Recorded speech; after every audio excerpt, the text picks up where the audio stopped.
Vous ne passerez pas, du style, vous savez, les Espagnols, no pasarán. Eh bien, no pasarán. Et ça va continuer et on va les arrêter. Ouais. Merci.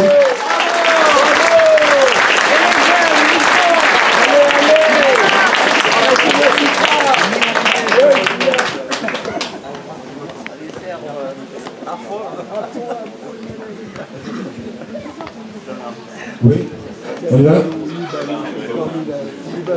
On passe le micro à Bernard. Il va se mettre les pieds dans le tapis. Ça marche? Oui. Oui, il y a quelque chose aussi qui est assez bluffant quand même, c'est que tous les classements dont on a parlé tout à l'heure ont tous pour objectif, enfin sont tous basés, si vous voulez, sur l'intérêt général du site. Et M. Perrault, lui, il estime que non, l'intérêt général, il est dans la construction de la déviation. Voilà. Ça, c'est quand même assez extraordinaire. Quelles sont les raisons pourquoi M. Perrault tient absolument à cette déviation? Est-ce qu'on les connaît? Oui, on les connaît. Il y a l'argent. Alors dis-le là-bas, dis-le. Daniel, tu peux nous éclairer sur la vision de M. Perrault, justement. Quelle est cette vision? Pourquoi est-ce qu'on a ce projet? C'est un peu bouché. Bon, c'est vrai, on pourrait rentrer dans les détails, raconter l'histoire personnelle de Germinal Perrault, parce que c'est vrai qu'il porte ce projet, je dirais, de façon à la fois familiale. Bon, j'en veux pour preuve, par exemple, qu'il s'est créé à Benac une association qui s'appelle Jeune Benac, dans lequel c'est son propre frère qui anime cette association et qui milite à fond pour que le contournement se fasse. Bon. Mais indépendamment de ça, ce qui est intéressant, c'est si on va plus profondément, et d'ailleurs c'est un petit peu ce qui nous avait guidé quand on a décidé d'aménager la traversée, c'est qu'on peut considérer que cette vallée, ce n'est pas la propriété du département. Non. C'est un patrimoine national et même mondial. Donc tous, nous en avons tous la responsabilité, à la fois nous-mêmes, mais aussi pour les générations futures.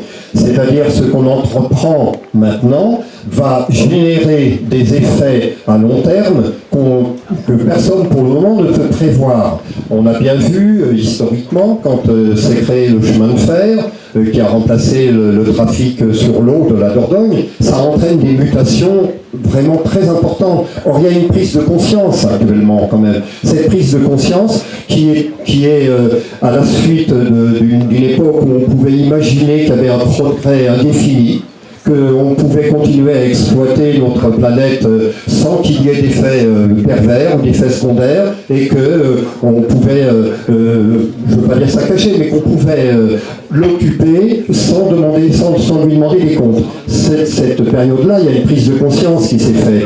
Elle est dépassée. Bon, sans en même temps en être écologiste à tout craint, parce qu'il y a toutes sortes de sensibilités, mais on peut quand même se poser des questions. Quand on fait une infrastructure routière de cette nature, il est évident qu'elle va engendrer une rupture entre les rapports qu'il y avait entre les hommes qui habitent cette vallée et puis la vallée elle-même. Et donc ce qu'on a pensé il y a une dizaine d'années, c'est qu'il y avait peut-être à penser, non pas en problème de contournement de Benac. Honnêtement, je vais vous dire le fond de ma pensée. Je pense que Germinal Perrault se fiche complètement des problèmes de la traversée de Benac.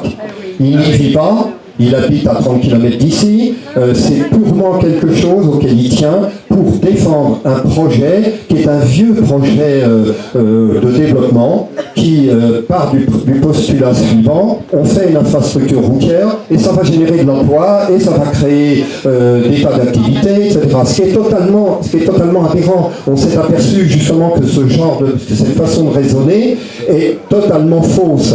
Bon, je ne veux pas abuser, je ne veux pas faire de votre temps, mais on a eu une réunion également avec le colonel Nico, qui coiffe l'ensemble des gendarmes de la Dordogne. On lui a exposé justement les problèmes qu'allait engendrer ce contournement. Parce que c'est pas simplement contourner Benac, après tout ira bien. Il y a des problèmes vraiment majeurs. On vous a fait allusion au rond-point qui devait exister au pont de Vézac, qui est remplacé par 2 stops. qui va générer une zone accidentogène. Vous imaginez l'été avec le flux de circulation qu'il y a de touristes, hein, c'est pas les problèmes des poids lourds, le flux de circulation qui va aller donc de Sarlat à Saint-Cyprien.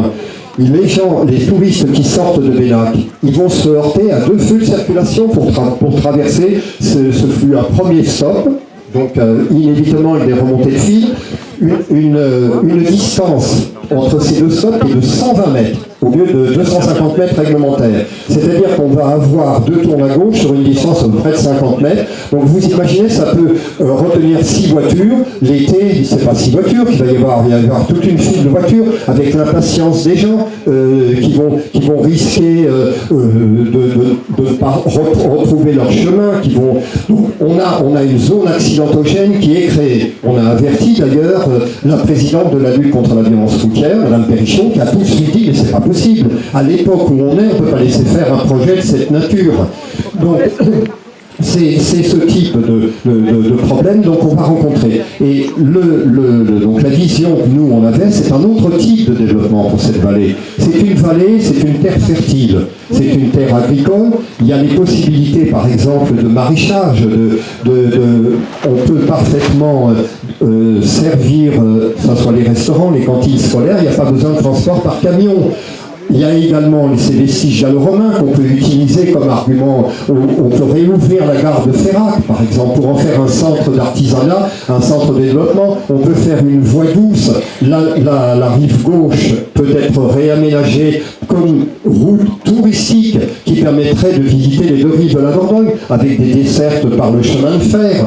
Donc on peut imaginer, c'est un laboratoire pour un type de développement qui serait exemplaire. Et c'est ça qu'on nous enlève, c'est ça qu'on ne donne pas la possibilité de faire cette expérience. On va passer une petite vidéo et j'aurais bien aimé... Merci Daniel. Merci. Il y a quand même un autre aspect, c'est l'aspect économique. On est le 4e département le plus endetté de France. Et on va dépenser minimum 32 millions, ça sera plutôt autour de 50 en fait, pour faire quelque chose. Si vraiment il y avait de l'argent à dépenser, il y a peut-être toutes les autres routes qui auraient besoin d'être un petit peu aménagées et améliorées, ou entretenues. Et les voilà, tu parles du social, tu as raison, mais là c'est encore un autre débat là. Mais tu as tout à fait raison. Alors, je vous passe une petite vidéo et après tu reprends.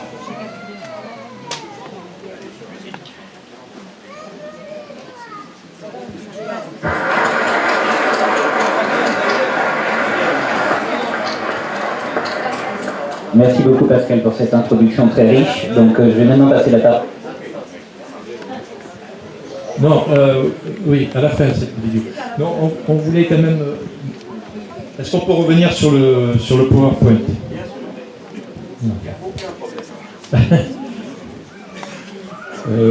La vidéo d'Aurélien Barraud, l'astrophysicien, on la mettra en conclusion parce qu'elle ouvre les perspectives d'un point de vue donc, philosophique et politique, écologie politique. Alors, pour ceux donc, qui ne connaissent pas le projet, en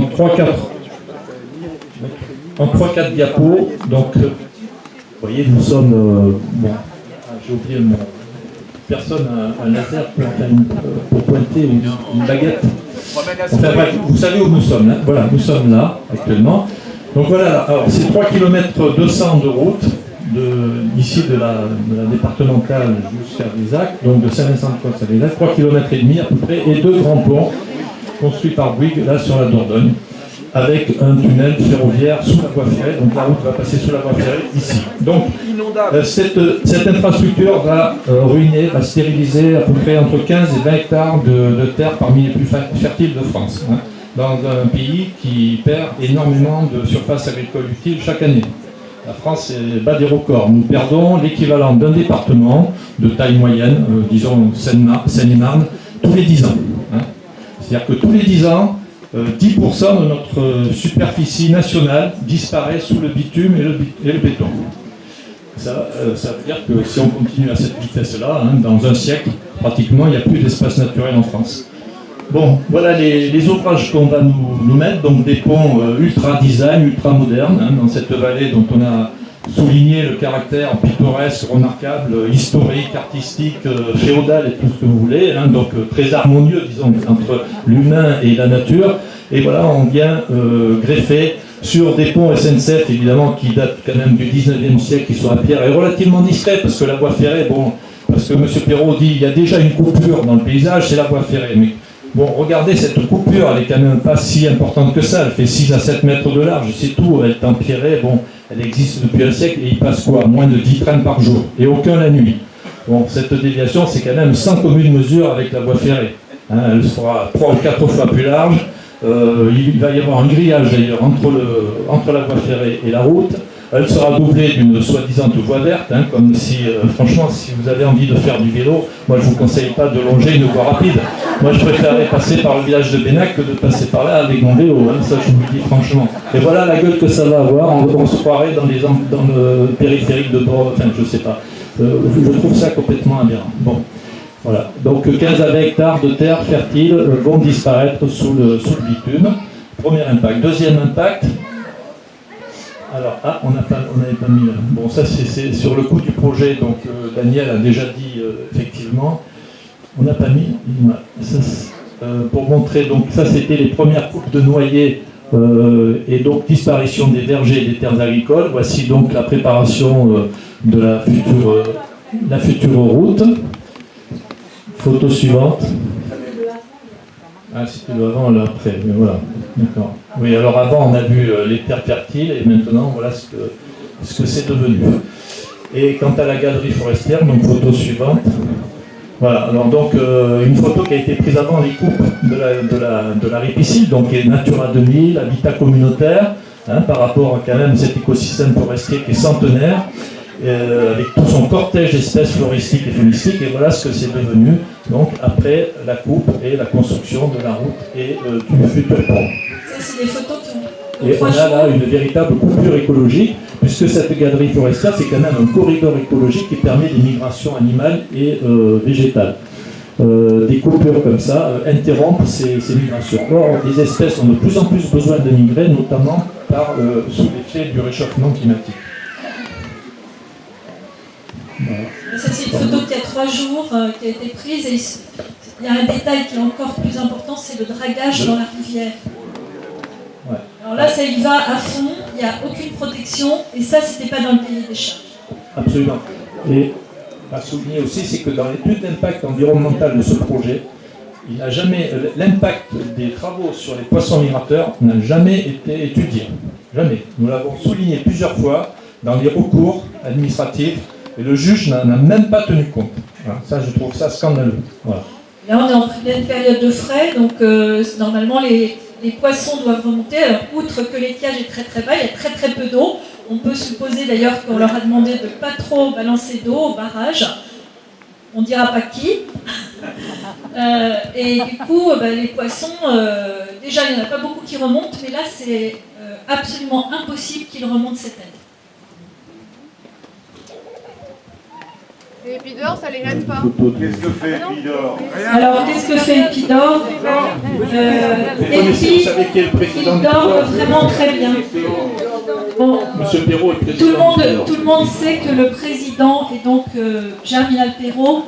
Et voilà. On verra peut-être un peu plus tard effectivement les casquettes que porte ce monsieur porteur de projet. Les juges est parti. Bustelnik est à la retraite, hein, c'est fini, terminé, vous le verrez plus. Raison de plus pour qu'il parle. Photo suivante. Voilà. Alors on voit ici le bassin qui donc, une fois qu'il a été photographié, dessiné par les archéologues du département, il est carrément défoncé, éventré par le bulldozer et il va être recouvert, pourrait être recouvert. Alors c'est pire que ça, puisque vous allez voir la photo suivante.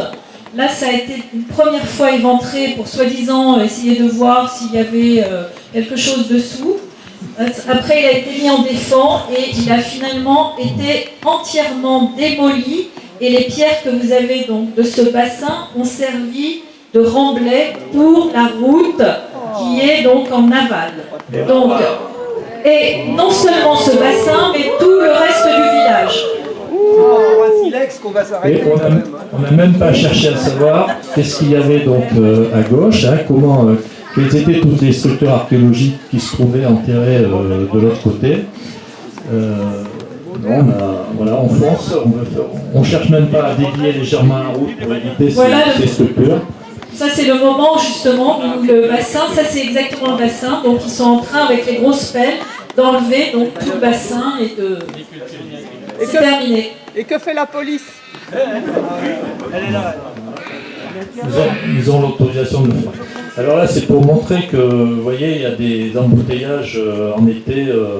Là, on n'est pas à Bénac, on est à Castelnau, sur la commune de Castelnau, entre le pont de Castelnau et le Stop, là. Et donc, il va falloir aussi faire une indication là aussi, je crois. Si vous considérez la Dordogne dans son entier, il y a pratiquement des embouteillages dans tous les villages, dans toutes les villes. Donc, est-ce qu'on va donc... non, je crois que la solution, effectivement, c'est ce que suggérait M. Coupier tout à l'heure, c'est-à-dire que le département, qui se veut un territoire d'excellence environnementale, ça, M. Perrault le clame haut et fort dans ses journaux et dans sa communication, on l'a encore entendu avant-hier à son débat public, a pris vraiment, c'est lancé dans une politique de trou routier qui est absolument catastrophique, alors qu'il y avait effectivement, on pouvait étudier des alternatives écologiques pour cette vallée, notamment relier les châteaux par des navettes électriques, essayer de voir avec le train si on ne pouvait pas l'optimiser en été pour transporter les touristes, délester les voitures dans des grands bioparkings périphériques. Il y avait peut-être d'autres solutions beaucoup plus intelligentes qui auraient permis de diminuer le nombre des voitures dans cette vallée. Voilà par exemple ici un projet d'alternative écologique avec l'utilisation conjuguée de la voie ferrée et de navettes électriques, plus pistes cyclables et chemins de randonnée. Et pour aller d'un château à l'autre, par exemple, vous utiliseriez une navette électrique et vous laisseriez votre voiture dans un parking. Alors qu'actuellement, vous avez vu l'embouteillage de Castelnau, c'est parce que les gens vont d'un site à l'autre et embouteillent toute la vallée.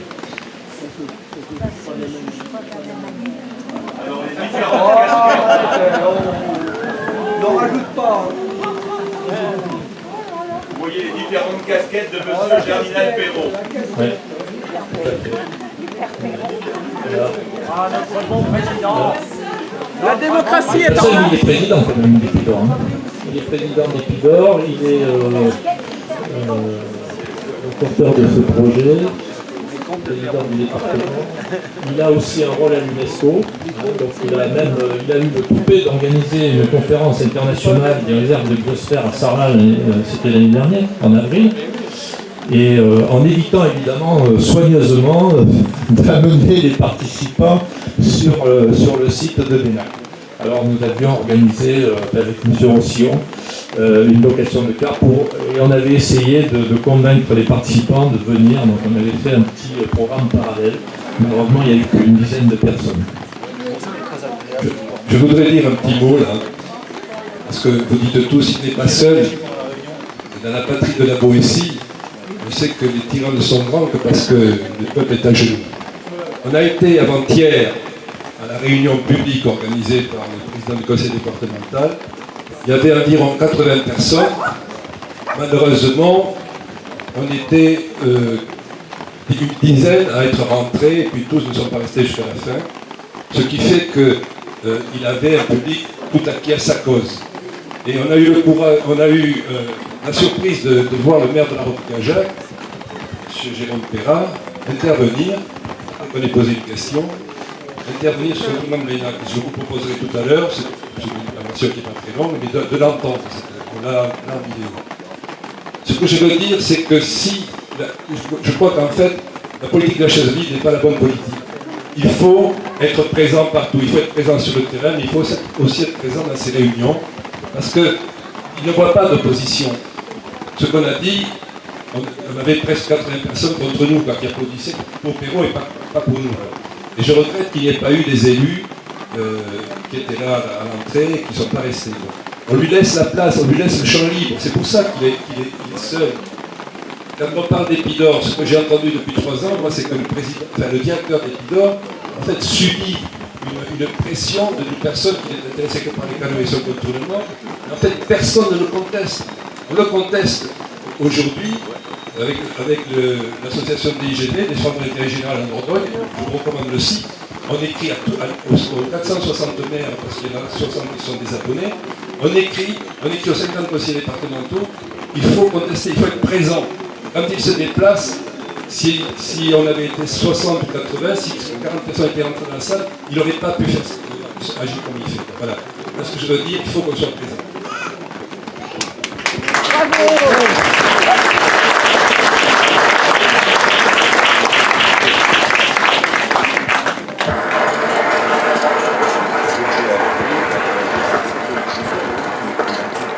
Merci beaucoup Pascal pour cette introduction très riche. Donc je vais maintenant passer la parole à Aurélien Barraud.